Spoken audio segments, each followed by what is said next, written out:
여러분, 지금 전 세계가 발칵 뒤집혔습니다. 전 세계 20개국 정상이 모이는 국제회의 개최지가 고작 인구 25만 명밖에 안 되는 소도시라는 사실이 밝혀졌는데요.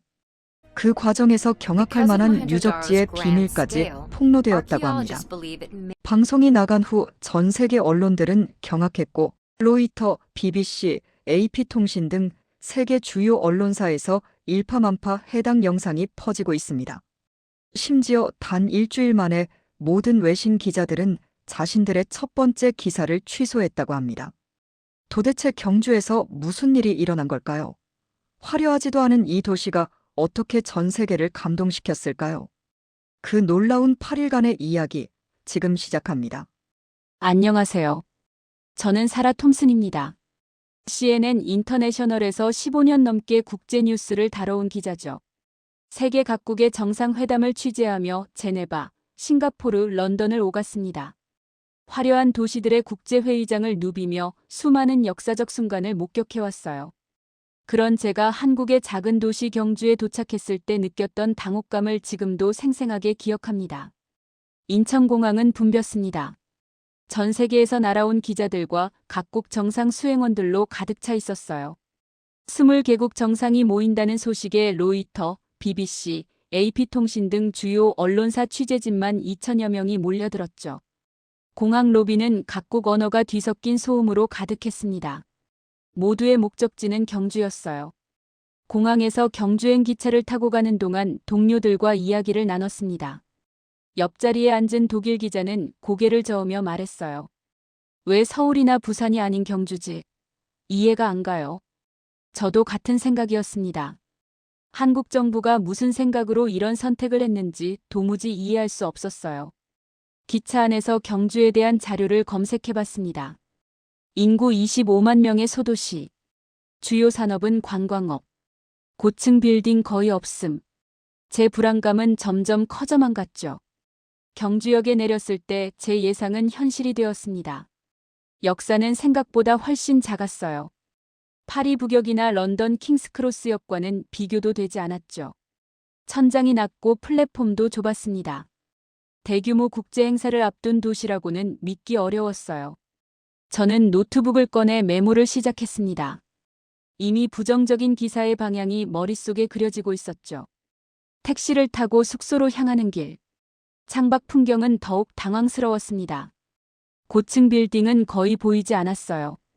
낮은 건물들과 기와 지붕이 펼쳐져 있었죠.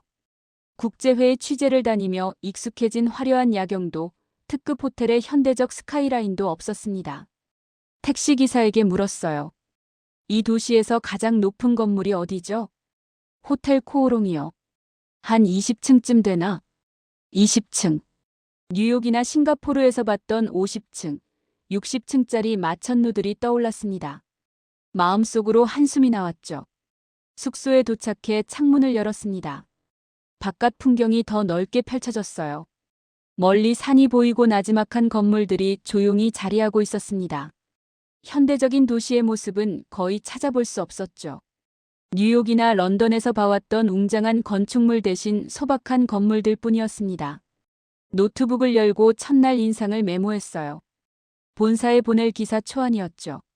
손가락이 자판 위를 빠르게 움직였습니다. 제목은 이미 정해져 있었어요. 호텔도 부족한 작은 도시, 과연 APC를 감당할 수 있을까? 같은 층에 묵던 취재진들도 비슷한 반응이었습니다. 복도에서 마주친 로이터 기자는 실망스럽다는 표정을 감추지 않았죠. 엘리베이터에서 만난 일본 기자는 더 직설적이었어요. 이런 곳에서 정상회의를 한다니 믿기지 않아요. 저녁 식사 자리에서 동료들은 입을 모아 불평했습니다. 프랑스 기자는 파리나 제네바의 화려함을 그리워했고, 영국 기자는 런던의 효율성을 자랑했죠. 저는 조용히 듣고만 있었습니다. 그들의 말에 동의하면서도 왠지 모를 불편함이 마음 한구석에 자리 잡았어요. 다음 날 아침 첫 일정은 대릉원 방문이었습니다. 버스에서 내렸을 때 눈앞에 펼쳐진 것은 넓은 잔디밭이었어요. 그 위에 거대한 무덤들이 늘어서 있었습니다. 솔직히 그냥 잔디 언덕처럼 보였죠. 높이 20m가 넘는다고 했지만 특별해 보이지 않았습니다. 안내원의 설명을 들으며 걸었지만 그다지 흥미롭지 않았어요. 1500년 전 신라 왕들의 무덤이라고 했습니다. 하지만 피라미드처럼 웅장하지도 타지마할처럼 아름답지도 않았죠. 그냥 흙으로 덮인 언덕일 뿐이었습니다. 멀리 돌로 만든 탑 같은 것이 보였어요. 첨성대라고 했습니다. 높이가 9m 정도라고 하더군요. 별 감흥이 없었어요. 카메라로 몇 장 찍었지만 기사거리가 될 것 같지 않았습니다. 호텔로 돌아와 동료들과 저녁 식사를 했죠. 모두가 비슷한 생각이었습니다. 이곳에서 일주일을 보내야 한다는 사실이 답답했어요. 화려한 부산의 야경이나 서울의 현대적인 모습이 그리웠습니다. 왜 하필 이런 작은 도시를 선택했는지 이해할 수 없었죠. 왜 한국 정부는 이런 선택을 한 걸까? 독일 기자가 물었습니다. 아무도 대답하지 못했어요. 우리는 그저 고개를 저을 뿐이었습니다. 객실로 돌아와 창가에 앉았습니다. 밤하늘에는 별이 보였어요. 도시에 불빛이 많지 않아서 별이 더 선명하게 보였죠. 뉴욕이나 파리에서는 볼 수 없는 풍경이었습니다. 하지만 그때의 저는 그 의미를 이해하지 못했어요. 오히려 도시 인프라가 부족하다는 증거로만 보였죠. 다음 날도 비슷한 일정이 이어졌습니다. 불국사를 방문했고 박물관을 둘러봤어요. 모든 것이 조용하고 소박했죠. 화려함이나 웅장함과는 거리가 멀었습니다. 제 노트에는 부정적인 메모들이 쌓여갔어요. 인프라 부족, 현대적 시설 미비, 국제 행사 개최 능력 의문. 이런 단어들이 페이지를 가득 채웠습니다. 그런데 며칠 후 모든 것이 바뀌기 시작했습니다. 미국 대통령이 도착한 그날부터였어요. 저는 그때까지 한국과 경주를 완전히 오해하고 있었다는 사실을 깨닫게 되었죠. 겉으로 보이는 것이 전부가 아니었던 겁니다. 지금 돌이켜보면 그때의 제가 얼마나 피상적으로 판단했는지 부끄러워집니다. 화려한 외관만을 기준으로 도시를 평가했던 거예요. 하지만 경주는 그런 기준으로 평가할 수 있는 곳이 아니었죠. 표면 아래 숨겨진 깊이를 이해하기까지는 시간이 필요했습니다. 미국 대통령 전용기가 김해공항에 착륙했다는 소식이 전해졌어요. 모든 취재진이 공항으로 향했죠. 저도 카메라를 챙겨 서둘러 이동했습니다. 공항 주변은 이미 경찰과 경호원들로 가득했어요. 질서정연한 모습이 인상적이었습니다. 에어포스원에서 트럼프 대통령이 내렸습니다. 그는 곧바로 전용 헬기인 마리넌에 탑승했어요. 경주로 직접 이동하는 거였죠. 저희 취재진은 별도 차량으로 뒤따라갔습니다. 차량 행렬이 움직이는 동안 저는 창밖을 바라봤어요. 도로는 완벽하게 통제되고 있었습니다. 국립경주박물관이 첫 일정 장소였어요. 박물관 앞 광장에 도착했을 때 분위기가 심상치 않았습니다. 전통 의상을 입은 악대가 대기하고 있었어요. 취타대라고 하더군요. 화려한 색상의 의상과 전통 악기들이 눈길을 끌었습니다. 얼마 지나지 않아 웅장한 음악 소리가 울려 퍼졌습니다. 트럼프 대통령의 차량이 모습을 드러냈죠. 이재명 대통령이 박물관 입구에서 기다리고 있었어요. 두 정상이 악수를 나눴습니다. 카메라 셔터 소리가 빗발쳤죠. 제 손도 바쁘게 움직였습니다. 환영식이 진행되었고 곧이어 훈장 수여식이 이어졌습니다. 무궁화 대훈장이라는 한국 최고 훈장이었어요. 붉은 리본에 금빛 메달이 달려 있었습니다. 그런데 그 다음 순간 모든 취재진이 숨을 죽였습니다. 이재명 대통령이 트럼프 대통령에게 무언가를 전달했어요. 황금빛으로 찬란하게 빛나는 물건이었죠. 금관이었습니다. 저는 급히 카메라 렌즈를 확대했어요. 정교한 금세공으로 만들어진 화려한 왕관이 트럼프 대통령의 손에 들려 있었습니다. 나뭇가지 모양의 장식이 왕관 위로 뻗어 올라가 있었고 수많은 작은 장식들이 매달려 있었어요. 햇빛을 받아 반짝이는 모습이 마치 살아있는 것처럼 느껴졌습니다. 트럼프 대통령의 표정이 달라졌어요. 놀라움과 감탄이 동시에 떠올랐죠. 평소 쉽게 감동하지 않는 그였는데 말입니다. 그는 금관을 이리저리 살펴보며 감탄사를 연발했습니다. 인크레더블, 원더풀. 통역을 통해 전해진 그의 말은 진심으로 들렸어요. 정치적 수사가 아니라 진짜 감동이었죠. 행사가 끝난 후 저는 한국 측 관계자를 붙잡았습니다. 궁금증을 참을 수 없었어요. 도대체 저 금관이 무엇입니까? 천마총 금관의 복제품입니다. 5세기에 만들어진 신라왕의 금관을 그대로 재현한 것이죠. 복제품이라는 말에 제 머릿속이 복잡해졌습니다. 1500년도 더 된 물건이라는 거였어요. 저는 순간 계산을 해봤습니다. 서기 500년경. 그때 유럽은 로마 제국이 무너지고 혼란에 빠져 있던 시기였죠. 게르만족의 대이동으로 문명이 후퇴하던 암흑기였습니다. 영국은 아직 야만의 땅이었고 프랑스는 프랑크족의 침략으로 혼란스러웠어요. 그런데 한반도에서는 이런 정교한 금세 공품을 만들고 있었다니 믿기 어려웠습니다. 저는 바로 박물관으로 들어갔습니다. 실제 금관을 직접 보고 싶었어요. 전시실로 향하는 복도를 걸으며 안내판의 설명을 읽었죠. 천마총에서 출토된 금관은 국보 중의 국보라고 적혀 있었습니다. 1973년 발굴되었다는 기록도 보였어요. 전시실에 들어서는 순간 숨이 막혔습니다. 유리 케이스 안에 전시된 금관은 상상 이상이었어요. 복제품보다 훨씬 더 찬란하게 빛나고 있었습니다. 1500년이라는 세월을 견뎌낸 금은 여전히 눈부신 광채를 발하고 있었죠. 시간이 멈춘 것 같았습니다. 가까이 다가가 자세히 살펴봤습니다.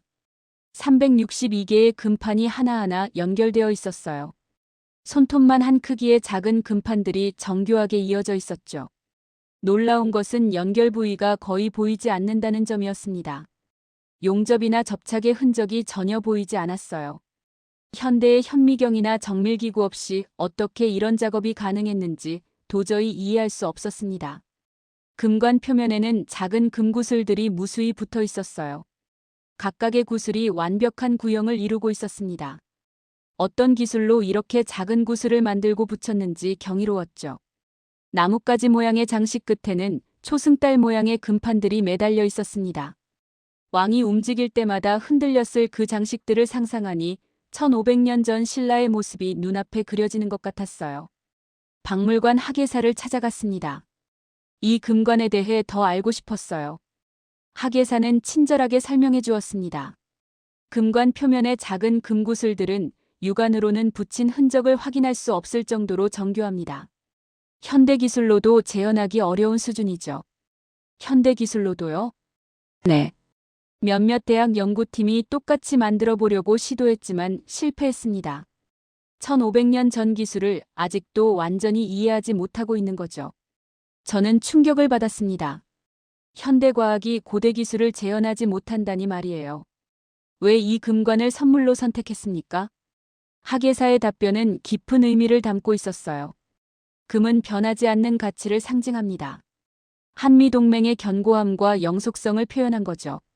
게다가 신라는 한반도를 최초로 평화롭게 통일한 왕국이었습니다. 전쟁이 아닌 문화와 외교로 통일을 이룬 나라였어요. 평화의 메시지도 함께 담겨 있는 겁니다. 전시실을 나오며 생각에 잠겼습니다. 한국은 화려한 말이나 거창한 선언 대신 5000년 역사와 문화로 이야기하고 있었어요. 이것이 한국의 방식이었죠. 소리 높여 자랑하지 않지만 깊이 있는 것으로 설득하는 겁니다. 저는 카메라에 담은 금관 사진들을 다시 봤습니다.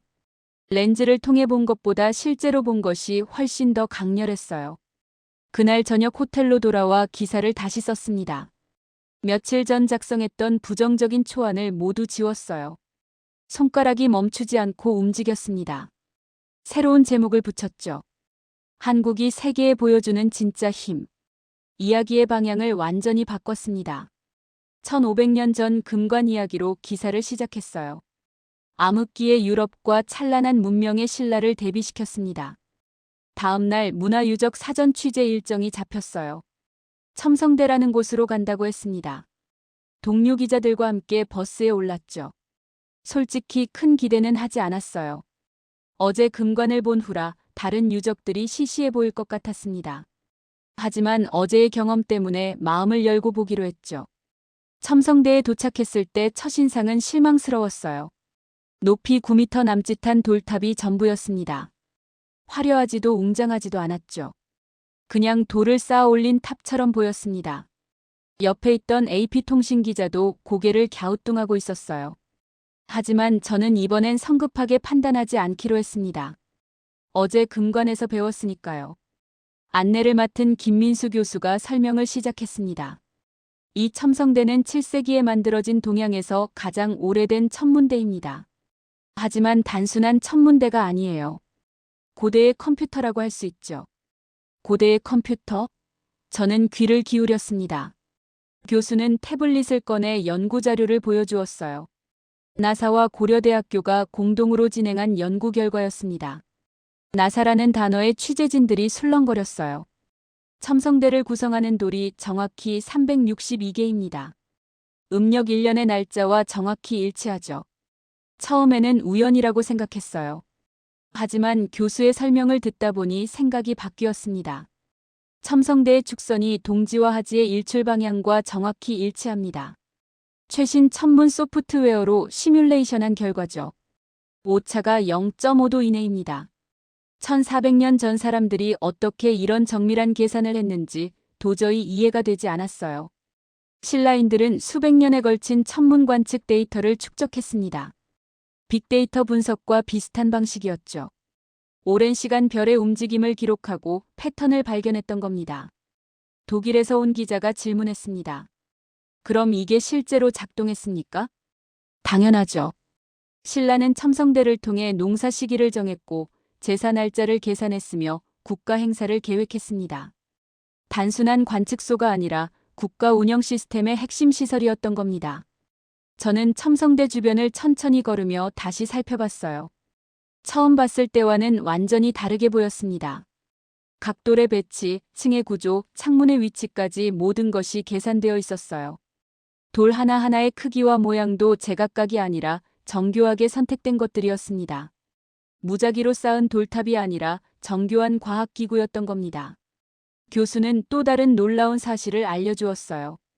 첨성대 내부 구조가 특별한 음향 효과를 만들어냅니다. 특정 위치에서 말하면 소리가 증폭되어 멀리까지 전달되죠. 현대 음향학으로도 설명하기 어려운 정밀함입니다. 나사 연구팀이 분석한 결과도 흥미로웠습니다. 첨성대에서 특정 주파수의 소리를 냈을 때 그 진동이 주변 지역의 미세한 변화를 감지할 수 있다는 가설이 제기되었어요. 지진 활동을 예측하는 데 활용했을 가능성도 있습니다. 저는 첨성대를 바라보며 첫날 대릉원에서 느꼈던 무관심이 부끄러워졌어요. 그때 저는 이 돌탑을 그냥 지나쳤었습니다. 별 볼 일 없는 유적 정도로만 생각했죠. 하지만 지금은 달랐습니다. 이것은 인류 과학사의 위대한 유산이었어요. 나사 연구원의 평가가 떠올랐습니다. 이것은 기적이 아닌 과학이라는 말이었죠. 7세기에 이미 한반도에서는 천문학과 수학, 건축학이 고도로 발달해 있었던 겁니다. 유럽이 아직 암흑기에 머물러 있을 때 말입니다. 제 손은 바쁘게 메모를 적어내려갔습니다. 이건 단순한 관광기사가 아니라 과학기사가 될 수 있었어요. 취재를 마치고 버스로 돌아가는 길에 동료 기자들과 이야기를 나눴어요. 모두가 충격을 받은 표정이었습니다. 프랑스 기자는 한국을 너무 몰랐다고 고백했어요. K-팝이나 반도체만 알았지. 이런 깊은 과학 역사가 있는 줄은 몰랐어요. 저도 마찬가지였습니다. 15년 넘게 기자 생활을 하며 세계 곳곳을 다녔지만 이런 경험은 처음이었어요. 겉으로 보이는 것과 실제 가치가 이렇게 다를 수 있다는 사실을 배웠습니다. 경주는 화려하게 자랑하지 않았지만 보는 이가 알아볼 수 있는 진짜 가치를 품고 있었던 거죠. 그 다음 날 석굴암으로 향했습니다.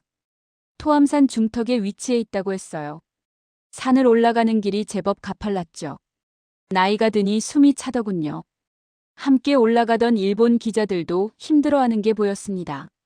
중간중간 쉬어가며 올라갔어요. 그런데 석굴암 안으로 들어서는 순간 모든 피로가 사라졌습니다.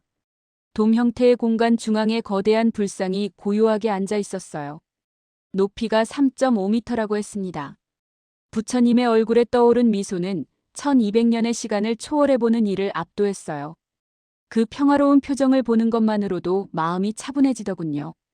저는 한동안 말없이 서 있었습니다. 놀라운 것은 내부 온도였습니다. 밖은 쌀쌀한 가을 날씨였는데 안은 쾌적했어요. 습하지도 건조하지도 않은 딱 좋은 상태였죠. 에어컨이나 제습기가 있는 것도 아닌데 말입니다. 현대적인 설비가 전혀 보이지 않았어요. 건축학 교수가 설명을 시작했습니다. 석굴암은 1년 내내 거의 일정한 온도와 습도를 유지합니다. 비결은 숨겨진 환기 시스템이죠. 화강암 블록들 사이로 자연스럽게 공기가 순환하도록 설계되어 있습니다. 그래서 1200년 동안 불상을 완벽하게 보존할 수 있었어요. 교수는 태블릿으로 광선 시뮬레이션 영상을 보여주었습니다. 나사와 고려대가 공동으로 진행한 연구 결과였어요. 하지 일출 시 해가 뜨는 순간 빛이 석굴암 입구를 통과해 정확히 불상의 이마에 도달합니다. 영상을 보니 정말 그랬습니다. 빛이 복잡한 경로를 따라 정확하게 불상의 이마를 비추고 있었어요. 돔의 각도, 입구의 위치, 불상의 높이까지 모든 것이 계산되어 있었습니다. 8세기의 광학 설계라니 믿기 어려웠어요. 레이저나 컴퓨터도 없던 시절이었습니다. 어떻게 이런 정밀한 계산이 가능했는지 누구도 명확하게 설명하지 못했죠. 다만 신라인들의 천문학과 수학 지식이 매우 높은 수준이었다는 것만은 확실했습니다. 음향 설계도 놀라웠어요. 교수가 특정 위치를 가리키며 작은 소리를 내보라고 했습니다. 제가 조용히 말을 했는데 그 목소리가 공간 전체에 울려 퍼졌어요. 마치 현대적 음향 시스템이 갖춰진 콘서트 홀처럼 말입니다. 다른 위치에서는 소리가 퍼지지 않았는데 그 자리에서만 증폭되었죠. 불상 앞에서 읊는 경문이 공간 전체에 전달되도록 설계한 거죠. 내진 설계까지 적용되어 있다는 설명을 들었습니다. 화강암 블록들이 특정 각도로 맞물려 지진에도 무너지지 않도록 되어 있습니다. 현대 건축에서 사용하는 원리와 동일하죠. 실제로 1200년 동안 수많은 지진을 견뎌왔습니다. 가장 인상 깊었던 것은 인간 중심의 설계였어요. 나사 연구팀이 이 점을 특별히 평가했다고 합니다. 석굴암은 불상을 보존하는 것뿐만 아니라 이곳을 찾는 사람들의 경험까지 고려했습니다. 온도, 습도, 음향, 빛. 모든 요소가 방문객에게 최적의 경험을 제공하도록 설계되어 있어요. 저는 석굴암을 나오며 깊은 감동을 받았습니다. 이것은 단순한 종교 건축물이 아니었어요. 과학과 예술, 철학이 완벽하게 조화를 이룬 걸작이었죠. 1200년 전 신라인들의 지식 수준이 현대를 능가하는 부분도 있다는 생각이 들었습니다. 산을 내려오며 첫날 경주역에서 느꼈던 실망감이 떠올랐어요. 저는 화려한 외관만을 보고 이 도시를 판단했었습니다. 하지만 경주의 진짜 가치는 표면 아래 깊숙이 숨겨져 있었어요. 천년을 이어온 지혜와 기술이 조용히 그러나 확실하게 존재하고 있었던 거죠. 행사를 며칠 앞두고 갑작스러운 발표가 있었습니다. 공식 만찬 장소가 변경된다는 내용이었어요. 실내 체육관에서 야외 정원으로 바뀐다고 했죠. 저는 노트북 앞에서 한숨을 쉬었습니다. 런던이나 제네바에서라면 이런 급격한 변경은 대혼란을 의미했어요. 케이터링 업체가 패닉에 빠지고 좌석 배치가 엉망이 되고 참석자들이 혼란스러워하는 게 당연했죠. 저는 벌써부터 혼란스러운 현장을 취재할 준비를 했습니다. 노트북에 장소 변경으로 혼란이라는 제목을 미리 적어두기까지 했어요. 그런데 한국 측 관계자의 답변은 예상 밖이었습니다. 문제 없습니다. 이미 준비되어 있어요. 제가 다시 물었습니다. 방금 변경된 거 아닙니까? 어떻게 이미 준비가? 관계자는 미소를 지으며 답했어요. 항상 두 가지 버전을 준비합니다. 실내 버전과 야외 버전을 동시에 준비했죠. 날씨가 좋아져서 더 나은 선택을 한 것뿐입니다. 변경은 실패가 아니라 더 나은 결과를 위한 유연함이에요. 믿을 수 없어서 직접 확인하기로 했습니다. 만찬 장소인 동궁과 월지로 향했어요. 도착해보니 수백 명의 스태프가 움직이고 있었죠. 그런데 혼란의 기미는 전혀 보이지 않았습니다. 마치 오케스트라처럼 각자의 역할을 정확하게 수행하고 있었어요. 음향팀, 조명팀, 케이터링팀이 완벽하게 조화를 이루며 움직였습니다. 로이터에서 온 마크도 같은 장소에 있었습니다. 그는 믿을 수 없다는 표정으로 현장을 바라보고 있었어요. 런던에서 비슷한 상황이 있었을 때 모든 게 엉망이 되었어요. 음향부터 케이터링까지 문제투성이었죠. 그런데 여기는 그의 말이 끝나지 않았습니다. 할 말을 잃은 것 같았어요. 저는 현장 책임자에게 다가가 물었습니다. 어떻게 이렇게 빠르게 준비할 수 있습니까? 책임자는 차분하게 답했어요. 모든 가능성에 항상 대비합니다. 하지만 그것을 드러내지는 않죠. 손님을 불안하게 하고 싶지 않기 때문입니다. 준비되어 있지만 보여주지 않는 것. 그게 우리 방식입니다. 그 순간 깨달았습니다. 한국의 진짜 힘은 여기에 있었어요. 화려하게 보이는 것이 아니라 보이지 않는 곳에서 작동하는 완벽한 시스템이었죠. 소리 높여 자랑하지 않지만 필요한 순간에 완벽하게 작동하는 능력이었습니다. 각 테이블을 살펴보니 이름표가 양면으로 되어 있었어요. 신기해서 들여다봤습니다. 왜 양면입니까? 자리 배치도 상황에 따라 변경될 수 있기 때문입니다. 날씨나 정치적 상황, 심지어 참석자들의 컨디션까지 고려해서 최적의 배치를 마지막 순간까지 조정하죠. 이런 세심함에 감탄했습니다. 단순히 행사를 진행하는 것이 아니라 모든 가능성을 고려해 최적화하고 있었어요. 마치 살아있는 유기체처럼 상황에 반응하고 적응하는 시스템이었죠. 저녁 무렵 외신 기자들과 만났습니다. 모두가 같은 생각이었어요. 독일 기자는 베를린에서 지칠 회의 때 장소가 바뀌었던 일을 이야기했습니다. 모든 것이 엉망이 되었어요. 참석자들이 길을 잃고 케이터링은 늦어지고 통역 시스템은 작동하지 않았죠. 하지만 여기서는 마치 마법처럼 모든 게 순조롭게 진행되고 있네요. 제가 15년 넘게 국제회의를 취재하며 본 것은 두 가지 유형이었습니다. 화려하지만 비효율적인 곳과 효율적이지만 융통성 없는 곳이었어요. 그런데 경주는 달랐습니다. 조용하지만 효율적이고 동시에 유연했죠. 한국 역사를 공부한 동료가 설명해 주었어요. 한국은 수천 년간 수많은 침략과 어려움을 겪었습니다. 그 과정에서 생존하기 위해 끊임없이 적응하고 더 나은 방법을 찾아왔죠. 그래서 한국 사람들에게 변화는 실패가 아니라 기회입니다. 저는 첫날 숙소에서 썼던 메모를 떠올렸어요. 경주가 작고 준비가 부족해 보인다고 적었었죠. 하지만 그건 완전히 잘못된 판단이었습니다. 경주는 준비가 부족한 게 아니라 준비를 드러내지 않았을 뿐이었어요. 해가 지고 동궁과 월지의 조명이 켜지기 시작했습니다. 저는 일찍 도착해 자리를 잡았어요. 만찬 야경을 사진으로 담고 싶었죠. 첫 조명이 켜지는 순간 숨이 멎었습니다. 호수에 비친 기와 지붕의 실루엣, 달빛과 조명이 어우러진 풍경, 고요한 물결에 흔들리는 빛의 향연이 펼쳐졌어요. 어떤 컴퓨터 그래픽도 재현할 수 없는 아름다움이었습니다.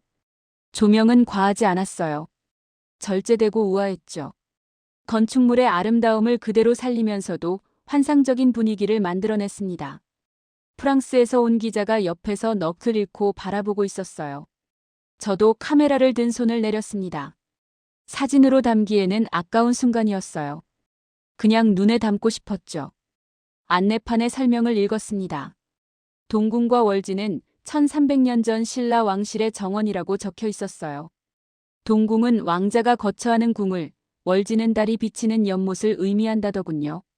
1300년이 넘는 세월 동안 이 아름다움이 보존되어 왔다는 사실이 놀라웠습니다. 각국 정상들이 속속 도착했어요. 트럼프 대통령이 이재명 대통령과 함께 입장했습니다. 트럼프 대통령의 얼굴에 감탄이 가득했어요. 그는 연못을 가리키며 무언가 말하고 있었죠. 시진핑 주석도 고개를 끄덕이며 주변을 둘러보고 있었습니다. 만찬이 시작되었습니다. 메뉴는 한국 전통 음식과 현대식 요리가 조화를 이루고 있었어요. 트럼프 대통령이 이재명 대통령에게 말하는 것이 들렸습니다. 정말 훌륭한 선택입니다. 이런 아름다운 장소에서 만찬을 즐길 수 있어 영광이에요. 저는 만찬장을 벗어나 호수 주변을 천천히 걸었습니다. 물 위에 비친 건축물을 보며 생각에 잠겼어요. 물 위의 반영이 실제보다 더 아름다워 보였죠. 마치 현실과 이상이 조화를 이루는 것 같았습니다. 호수 중앙에 작은 섬이 있었어요. 인공섬이라고 했습니다. 신라인들이 신선히 사는 산을 본떠 만들었다더군요. 현실의 공간에 상상의 세계를 구현한 것이었어요. 섬과 호수, 건물이 완벽한 균형을 이루고 있었습니다. 벤치에 앉아 경주에서의 일주일을 되돌아봤어요. 첫날 경주역에 도착했을 때 느꼈던 실망감이 떠올랐습니다. 저는 화려함을 기대했었어요. 고층 빌딩과 현대적인 시설을 원했죠. 하지만 경주는 그런 것들을 추구하지 않았습니다. 대신 경주가 보여준 것은 깊이였어요. 천년을 이어온 지혜와 시스템이었습니다. 화려하게 드러내지 않지만 완벽하게 작동하는 힘이었죠. 소음 대신 고요함을, 과시 대신 실질을 택한 도시였습니다. 밤 11시가 넘어 만찬이 끝났어요. 호텔로 돌아가는 길에 경주 시내를 걸었습니다. 거리는 깨끗했어요. 쓰레기 하나 찾아보기 어려웠죠. 청소 차량이 지나간 흔적이 보였는데 모든 것이 조용히 그러나 효율적으로 처리되고 있었습니다. 작은 식당에 들어가 차를 마셨어요. 주인이 저를 외국 기자라는 것을 알고 영어로 인사했습니다. APC 취재진 명단이 모든 상점에 공유되었어요. 혹시 불편한 점이 있으시면 언제든 말씀해 주세요. 이런 세심한 준비에 또 한 번 놀랐죠. 경주의 자랑이 무엇입니까? 주인은 잠시 생각하더니 답했습니다. 1000년 동안 질서를 지켜온 도시죠. 화려하지는 않지만 지속 가능한 도시입니다. 빨리 변하는 것보다 오래 가는 것이 더 중요하다고 생각해요. 그 말이 마음에 와닿았어요. 경주는 일시적인 화려함 대신 지속 가능성을 택했던 겁니다. 확장보다는 조화를, 지배보다는 공존을 추구했죠. 그래서 1000년이 넘는 세월 동안 도시로서의 기능을 유지할 수 있었던 거예요. 다음 날 드디어 정상회의가 시작되었습니다. 화백 컨벤션 센터로 들어섰을 때 3000여 명의 언론인을 수용할 수 있는 공간이 완벽하게 준비되어 있었어요. 최신 장비들이 완비되어 있었고 통역 시스템도 완벽하게 작동하고 있었습니다. 일주일 전 우려했던 인프라 부족은 기우였던 거죠. 저는 자리에 앉아 지난 일주일간 찍은 사진들을 다시 봤습니다. 경주역에서 찍은 첫 사진. 작고 소박한 역사를 보며 실망했던 제 표정이 선명했어요. 대릉원 사진도 있었습니다. 잔디로 덮인 무덤들을 그저 언덕으로만 봤었죠. 하지만 그 속에 1500년 역사가 잠들어 있다는 걸 알게 되었습니다. 트럼프 대통령이 금관을 받는 사진을 보니 그날이 떠올랐어요. 362개 금판으로 만들어진 천마총 금관은 단순한 선물이 아니었습니다. 5000년 역사를 가진 나라의 자부심이었죠. 유럽이 암흑기였을 때 한반도에서는 이미 높은 문명이 꽃피우고 있었던 겁니다. 첨성대 사진을 보며 웃음이 났습니다. 처음에는 그냥 돌탑으로만 보였는데 말이에요. 362개의 돌 동지와 하지를 계산한 축선, 음향 효과까지 갖춘 7세기 과학의 결정체였습니다. 석굴암 사진도 여러 장 있었어요. 1200년 전 만들어진 광학 설계, 완벽한 환기 시스템, 내진 구조를 갖춘 건축물이었습니다. 동궁과 월지 야경 사진을 보니 그날 밤이 생생했어요. 호수에 비친 불빛이 얼마나 아름다웠는지 말로 표현하기 어려웠습니다. BBC 마크가 옆자리에 앉았습니다. 일주일 전 내가 얼마나 잘못 판단했는지 모르겠어요. 경주를 무시했던 것이 부끄럽습니다. 본사에 보낸 첫 기사를 취소했어요. 프랑스 기자도 다가왔어요. 파리 본사에서 특파원을 추가로 보냈어요. 경주에 대한 관심이 예상보다 훨씬 크다고요. 유럽 언론들이 앞다투어 경주 이야기를 다루고 있대요. 저는 노트북에 마지막 메모를 남겼습니다. 15년 넘게 기자 생활을 하며 세계 곳곳을 다녔지만 경주만큼 깊은 인상을 준 곳은 없었다고 적었어요. 화려하지 않았지만 깊이가 있었고 소리내지 않았지만 강했습니다. 일주일 전 처음 경주에 도착했을 때를 다시 떠올렸습니다. 왜 서울이나 부산이 아닌 경주냐고 불평했었죠. 이 작은 도시가 대규모 회의를 감당할 수 있을지 의심했습니다. 하지만 한국은 답을 주었어요. 화려한 말이나 거창한 선전이 아니라 1000년의 역사와 완벽한 시스템으로 답했습니다. 금관, 첨성대, 석굴암, 동궁과 월지. 이 모든 것이 한국이 세계에 전하는 메시지였어요. 진정한 강국은 소리 높여 자랑하지 않아도 시간이 증명한다는 것이었습니다. 미디어 센터 스크린에 안내 문구가 떠올랐습니다. 곧 개막식이 시작될 거라는 내용이었어요. 저는 카메라를 챙기고 자리에서 일어났습니다.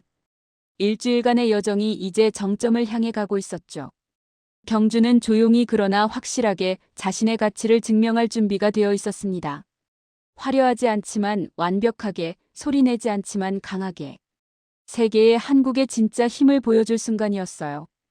그리고 저는 그 순간을 목격하는 행운을 얻었습니다.